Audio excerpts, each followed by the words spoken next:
باللہ من الشیطان الرجیم بسم اللہ الرحمن الرحیم۔ مسجد کے فضائل اور اعمال۔ قرآنی آیتیں۔ اللہ تعالیٰ کی مسجدوں کو آباد کرنا انہی لوگوں کا کام ہے جو اللہ پر قیامت کے دن پر ایمان لائے اور جس نے نماز کی پابندی کی اور زکوٰۃ دی اور اللہ پر ایسا توکل کیا کہ سوائے اللہ کے کسی اور سے نہ ڈرے۔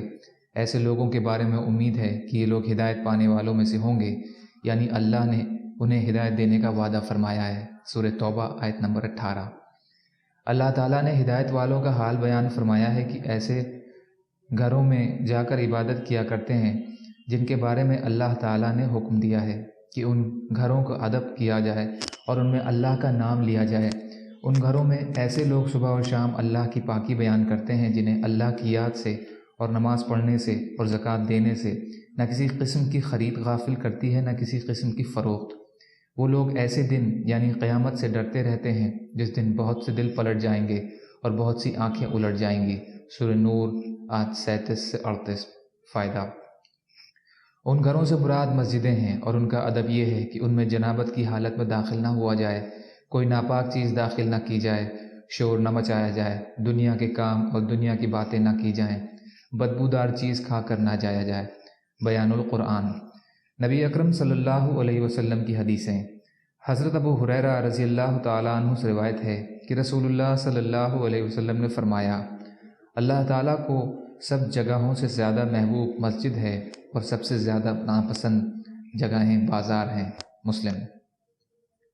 حضرت ابن عباس رضی اللہ تعالیٰ عنہ فرماتے ہیں کہ مسجد زمین میں اللہ کے گھر ہیں، یہ آسمان والوں کے لیے ایسی چمکتی ہیں جیسا کہ زمین والوں کے لیے آسمان کے ستارے چمکتے ہیں۔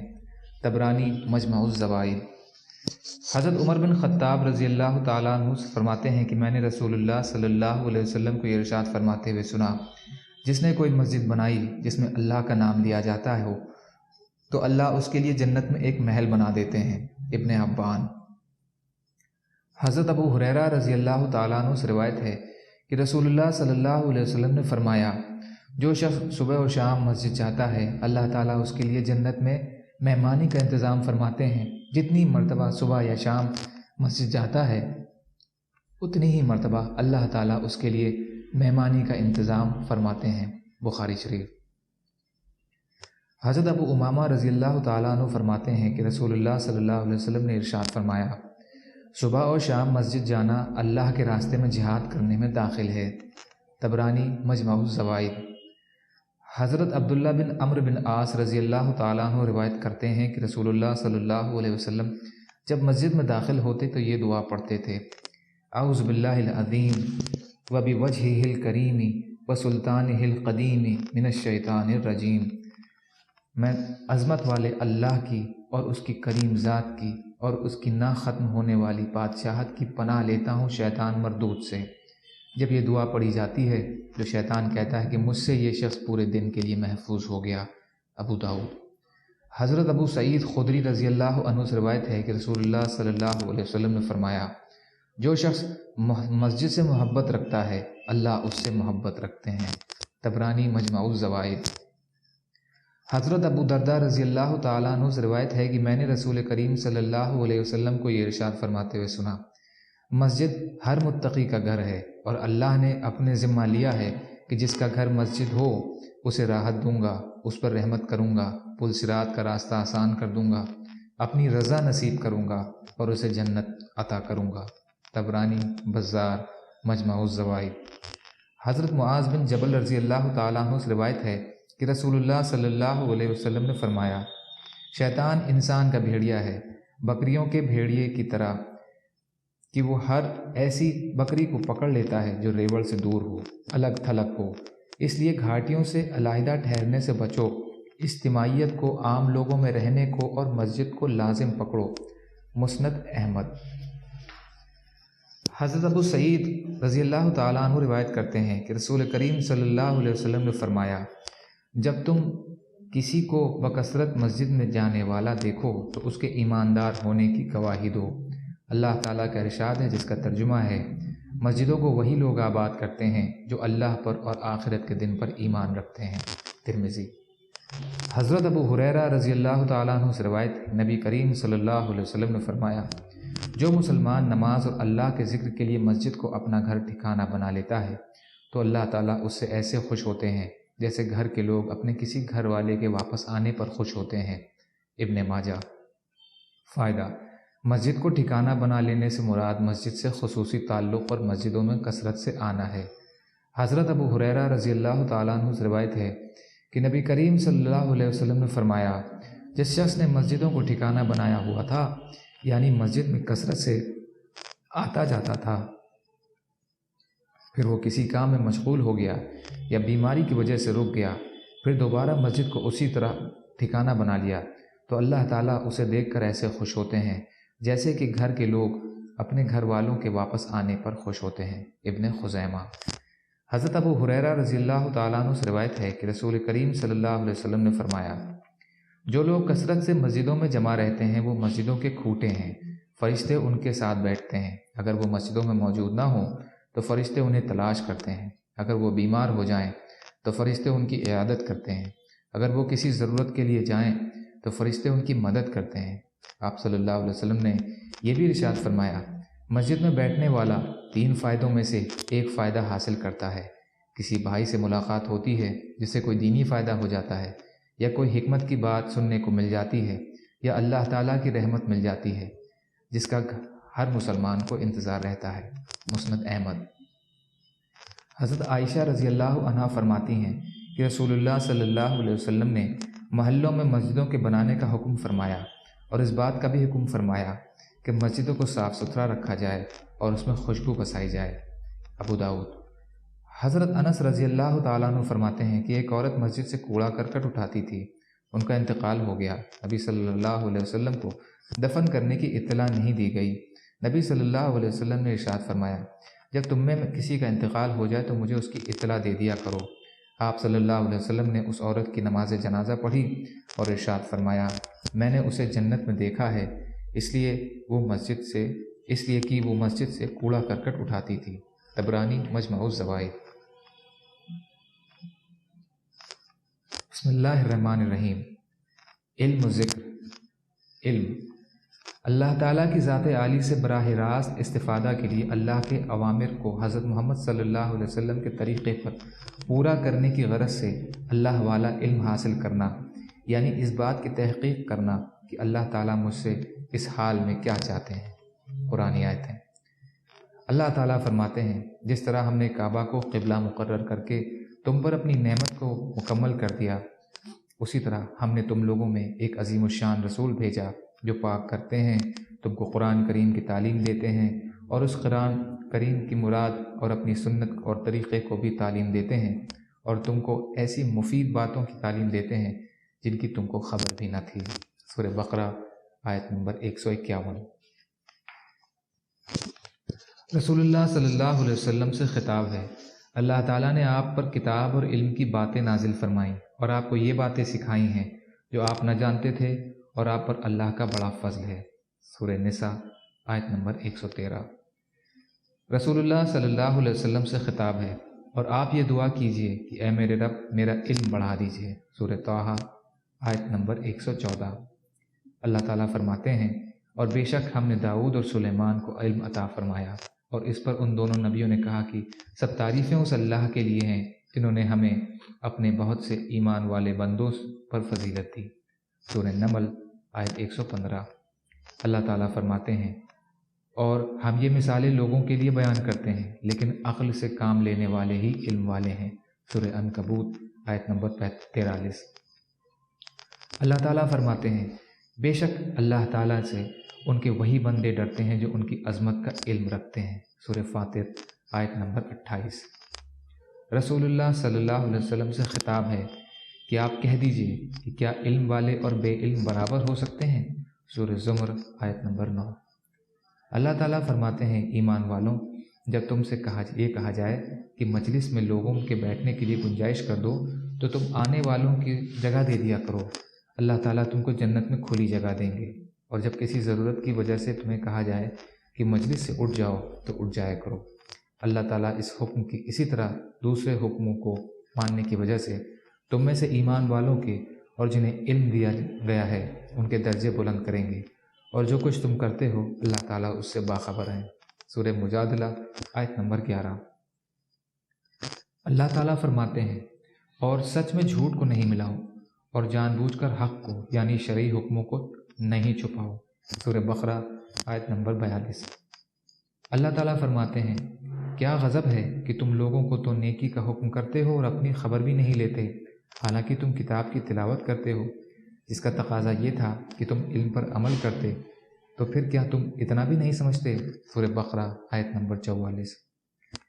اللہ تعالیٰ فرماتے ہیں، حضرت شعیب علیہ السلام نے اپنی قوم سے فرمایا، اور میں جس طرح ان باتوں کو تم کو تعلیم کرتا ہوں خود بھی تو اس پر بھی عمل کرتا ہوں، اور میں یہ نہیں چاہتا کہ جس کام سے تمہیں منع کروں میں خود اسے کروں۔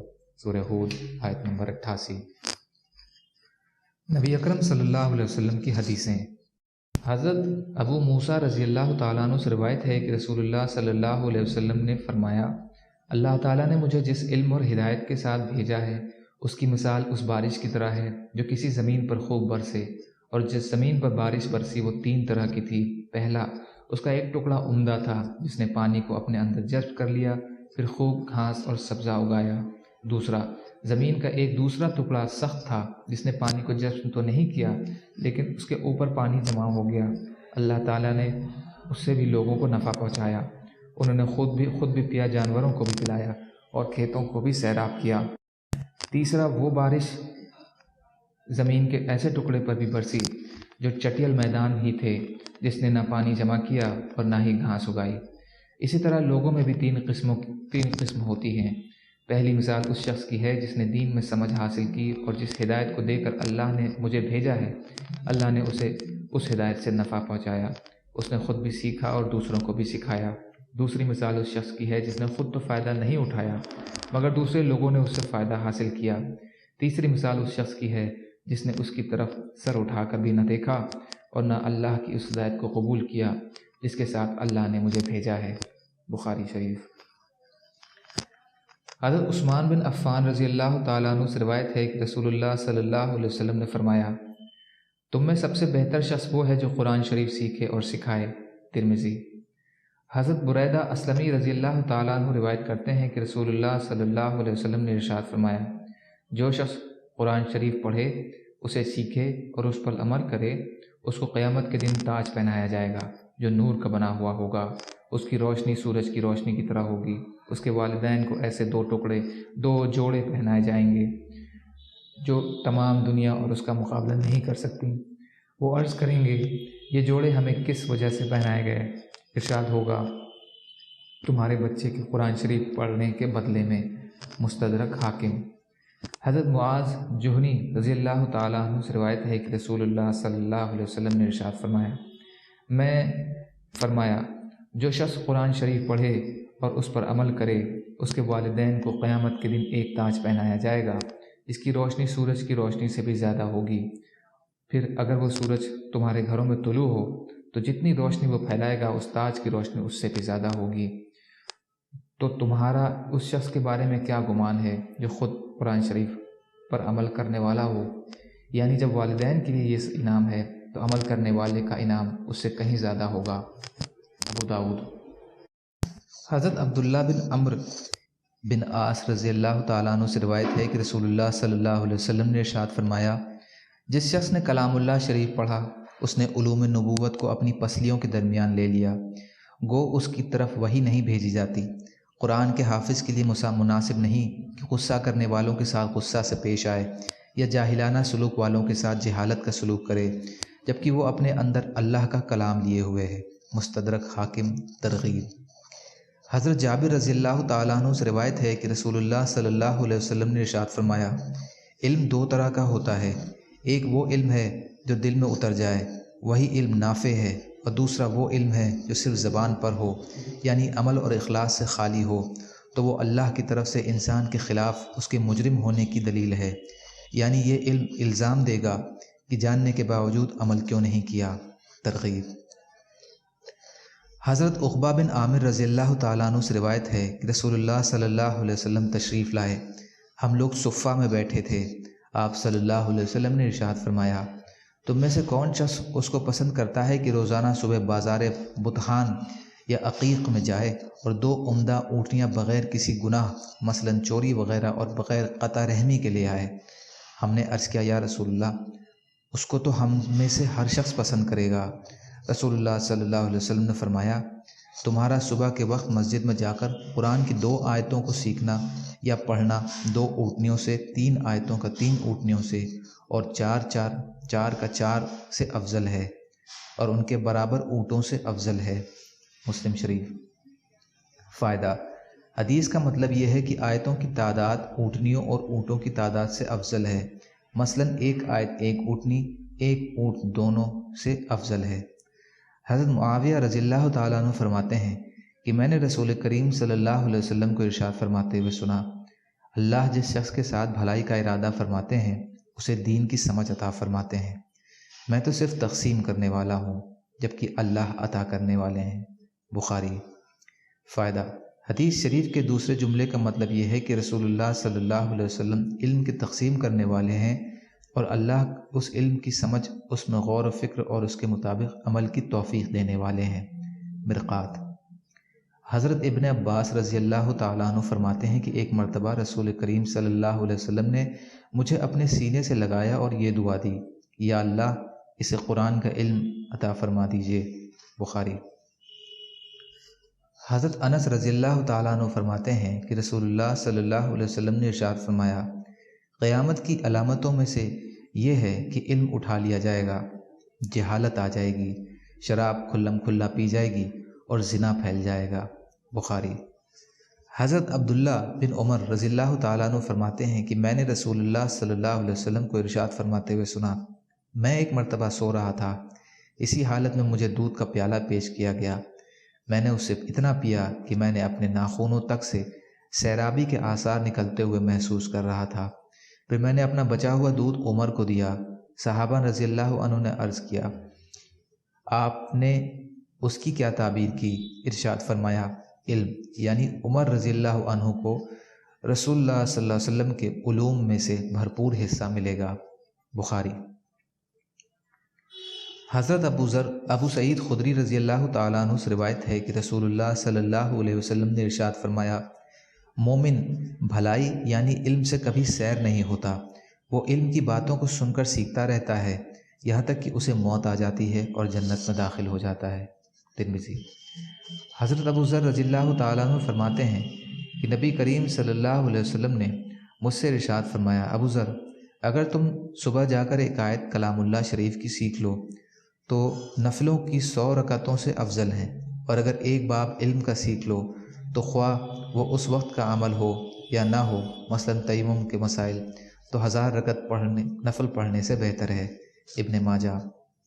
حضرت ابو ہریرہ رضی اللہ تعالیٰ عنہ فرماتے ہیں کہ میں نے رسول اللہ صلی اللہ علیہ وسلم کو ارشاد فرماتے ہوئے سنا، جو میری اس مسجد یعنی مسجد نبوی میں صرف کسی خیر کی بات کو سکھانے یا سیکھنے کے لیے آئے تو وہ ثواب میں اللہ کے راستے میں جہاد کرنے والے کے درجے میں ہے، اور جو اس کے علاوہ کسی اور غرض سے آئے تو اس شخص کی طرح ہے جو دوسرے کے ساتھ اس سامان کو دیکھ تو رہا ہو، اور ظاہر ہے کہ دوسروں کی چیزوں کو دیکھنے سے اپنا کوئی فائدہ نہیں ہوتا۔ ابن ماجہ۔ فائدہ: حدیث شریف میں مذکورہ فضیلت تمام مسجد کے لیے ہے، کیونکہ مسجدیں مسجد نبوی کی تابع ہیں۔ انجاہ الحاجہ۔ حضرت ابو ہریرہ رضی اللہ تعالیٰ عنہ فرماتے ہیں کہ میں نے ابو قاسم صلی اللہ علیہ وسلم کو یہ ارشاد فرماتے ہوئے سنا، تم میں سب سے بہتر وہ لوگ ہیں جو تم میں سب سے اچھے اخلاق والے ہوں، جبکہ ساتھ ساتھ ان میں دین کی سمجھ بھی ہو۔ ابن حبان۔